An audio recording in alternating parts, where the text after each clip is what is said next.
I'm Edward Warfield. I'm the publisher of Citybiz. I'm honored today to interview Paraag Sarva, who's the founder and CEO of Rhino. Welcome, Paraag. Hi, thank you for having me. I'm excited to be here with you. You have a fascinating career that includes stints. You were an analyst at Goldman Sachs, and then a policy advisor for Mayor Michael Bloomberg, and then our general partner. Can you walk us through your career prior to launching Rhino? Sure. I guess this question's gotten a little bit easier for me to think about now that I'm on sort of the other side of deciding to start a business like Rhino. I guess stepping back, what I'll say is that I realized today that Rhino really draws on all of the different things I've touched on in my career. We really operate at the intersection of financial services, of policy, of real estate, and of technology. Those are all areas that I've spent time on. When I finished my schooling in 2005, I started my career in financial services, just like sort of everyone in New York was excited to do in kind of the heyday, or one of the prior kind of heydays of boom time markets. And I learned a tremendous amount about that industry and how to do some very, very deep analyses around financial modeling and things like that have stayed with me and provided very strong skills as I've gone on through my career. But I ended up realizing it wasn't really the thing that was exciting me every single day. And so I went on to go work for who at the time was the mayor of New York City, Mike Bloomberg, who is and was for the first time a very different type of leader in New York that I was drawn to. I've sort of have a history in politics and interest in government and civic service, and so was really compelled to join his administration. And I worked on a range of fascinating things, just working on issues ranging from the city's recycling and solid waste management program, which is investing $2-3 billion to really move waste and recyclables more efficiently through and out of the city, all the way through labor negotiations with the city's largest unions. And so it's a really interesting, phenomenal experience. And I guess, from there, I also found that that didn't, sort of scratch my itch. And I've kind of always, I guess, in hindsight, realized I've had a pattern of kind of moving through and looking for sort of more. And then I fell into working at my first startup and eventually into real estate. I think most important for how I view the Rhino beginnings and early days is for the better part of the last 10 years I've been an owner-operator managing a real estate portfolio. At first, not today, in the last few years starting Rhino, but at first day to day. And so very much getting involved with everything from move-ins, move-outs, financings and redevelopment of property, and everything there is that's connected to multifamily real estate. And when you mash up all those things, I think that's really where sort of Rhino comes from. It's really born from my interests in thinking about how to help people. And we have a very unique opportunity here with Rhino to do that, as well as a good mix of the things that have just kind of interested me and I found sort of good experience doing over the last 15 or so years. So walk us through the launch and the milestones since 2017. Yeah, sure. It's been a pretty wild journey. I think we sort of started the business with a really simple idea that security deposits, from my vantage point as a landlord and of course as a renter, the renter side I think more people can relate to more easily, but that cash security deposits really don't serve either side very well. And in fact, we had this idea that insurance, which by definition protects somebody for something that may or may not happen in the future, right? That's kind of what a cash security deposit really is if you boil it down, there was a huge opportunity for us to think and rethink about how insurance can solve this critical pain point in, what is billions and billions of dollars of leases that are signed across the country. So if you step back, there's 110 million people in the United States that are renters.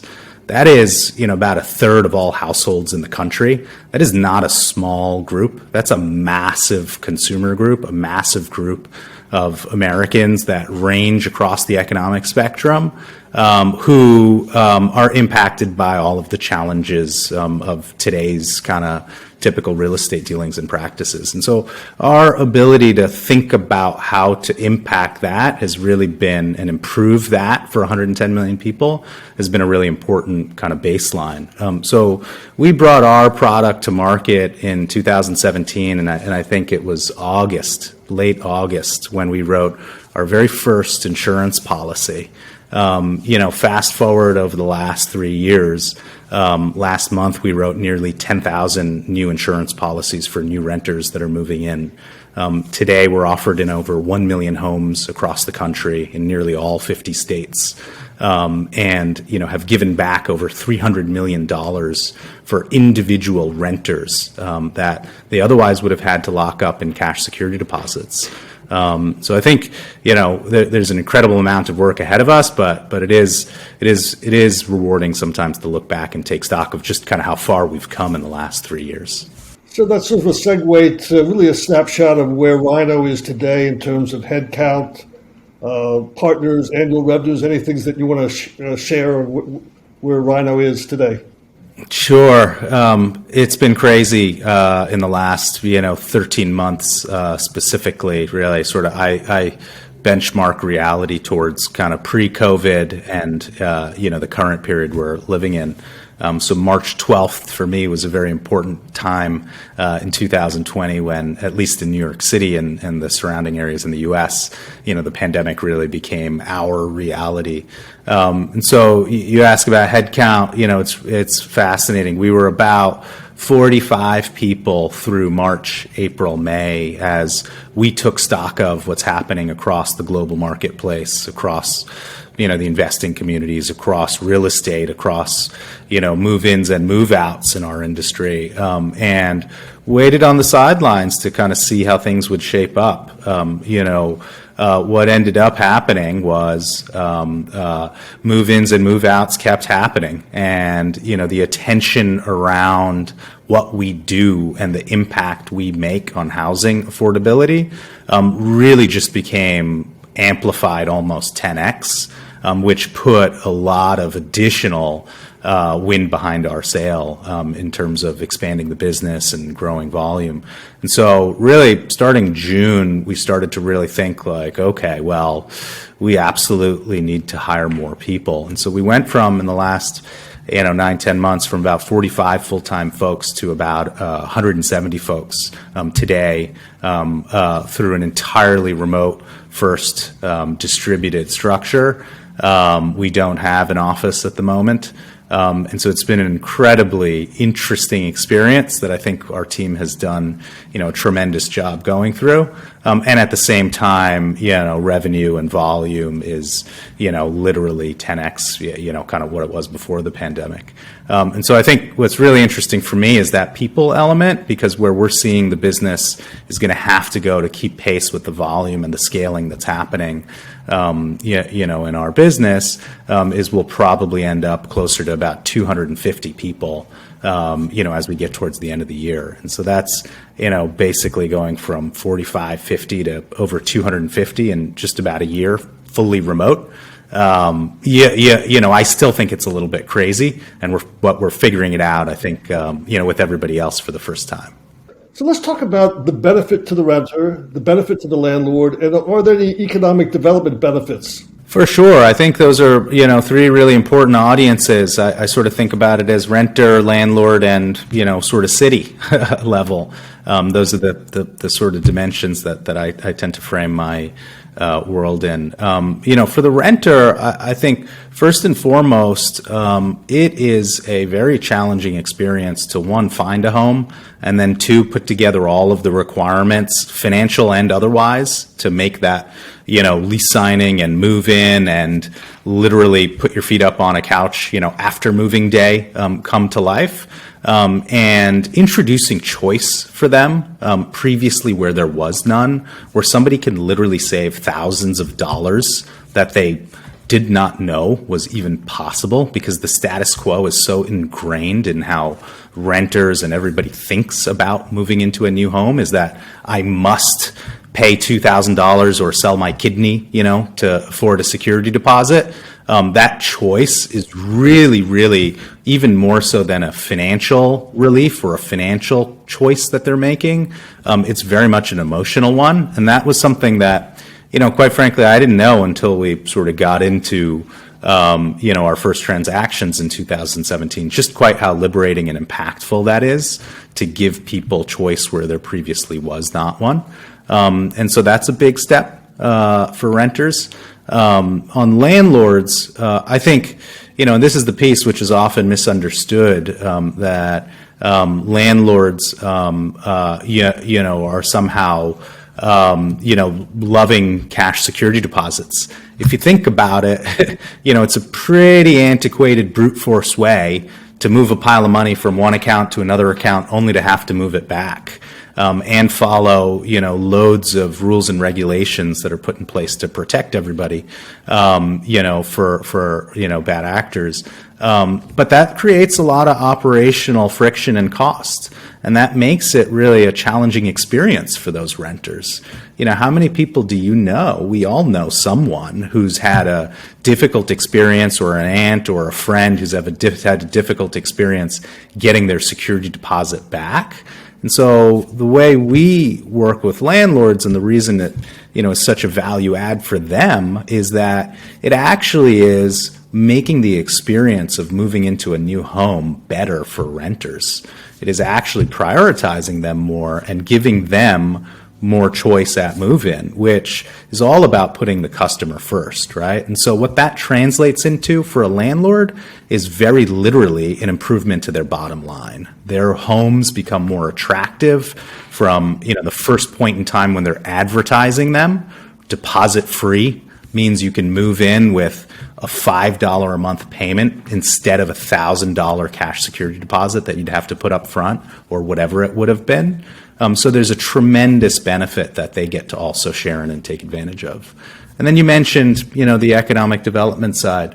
Cities, this money that otherwise would have been put in cash security deposits sits on the sidelines. It's, essentially dead capital.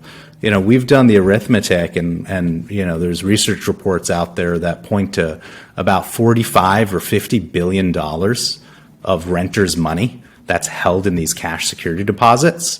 That's real money that people, especially today, can use for things like education, for things like childcare, for things like food, or even some of the more fun things in life, like buying something new for you or or a family member, or furnishing a home.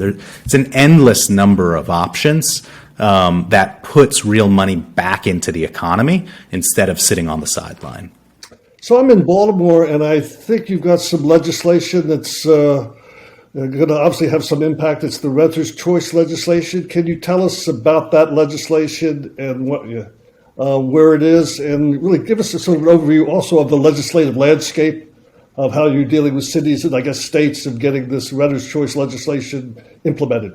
Sure. Yeah, and I think this kind of goes back to something that I've always been deeply connected to, is thinking about the kind of broader impacts we can all make and have a responsibility to make.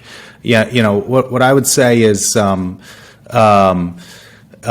it's been amazing to see quite how electrified state and local leaders have become over an opportunity to do something proactively that is such a clear win-win for both sides of the real estate community, for renters and landlords, that really is about putting money back in people's pockets. It was really born out of gridlock in Washington over the last few years, where very difficult to get anything done, very difficult to find bipartisan support for anything, even today. And what we found was that renter's choice, which at its core is really about the concept of suggesting that renters should have options at move-in when it comes to how they're going to, secure their lease. So whether it's a cash deposit, as is kind of the, older traditional way of doing it, whether it's installments, just making that same cash deposit paid out in a number of installments, or 3, introducing some type of insurance option like what we do. And so it's really about creating choice where there previously was none, and still making sure landlords are protected. And so it's been tremendous to see support from mayors and legislators across the country. And in particular, as you mentioned, most recently, Baltimore became the 3rd city to pass renter's choice, which is giving access to renters in Baltimore the opportunity to choose how they're going to move in and secure their lease, and follows, with leaders from Atlanta and Cincinnati who passed similar legislation in the past year and a half, and also governors in New York and New Jersey who have made similar decisions through executive action over the last year through COVID. So let's talk a little bit about your growth plans. Is it going to be internal growth? Do you have the acquisitions on the horizon? I think we have a lot of work ahead of us, Edwin. We are in a little bit over 1 million homes today, which spans nearly almost all of the 50 states. And while that sounds like a lot, and it may sound like a lot to give back $300 million to renters, we're really only getting started.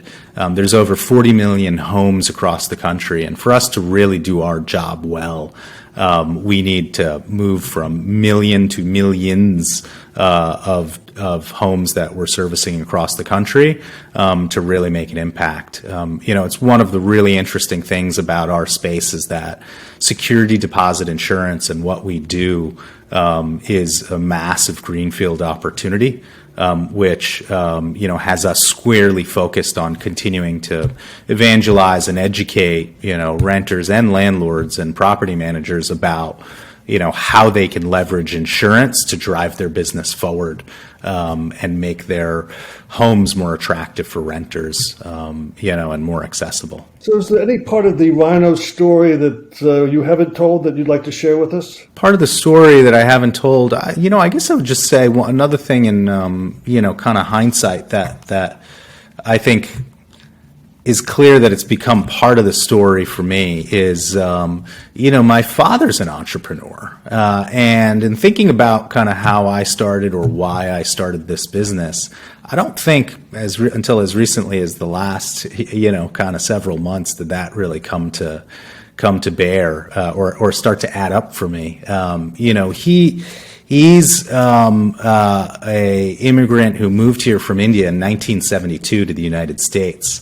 And a story that I remember him telling me, and he's still, an electrified entrepreneur today, even, as he's, a little bit ahead in age, is a mentor of his said, when you're self-employed, you may be underemployed or you may be overemployed at times, but you're never unemployed. And, seeing him work and his, work ethic in particular through my childhood years and even through today, I think has really been a strong inspiration and probably plays a larger than even I appreciate role in, how I approach work and why I'm building this business today. Well, I was doing my homework and research, and looking at your career and, trying to understand Rhino, and now I'm delighted that I did the interview because really it is, I don't know if it's a double bottom line or triple bottom line, but it makes great sense in the history of your career, of what you've done. And I'm in Baltimore, and we are very blessed to have the largesse of Michael Bloomberg, who I think has given over $2 billion to Baltimore. So I hope everything, I wish you great success in Baltimore and all the cities. I think your company is a very exciting company, and your trajectory is just, it's an amazing story. And we look forward to sharing it with our readers and viewers. Thank you, Edwin. Thanks for having me.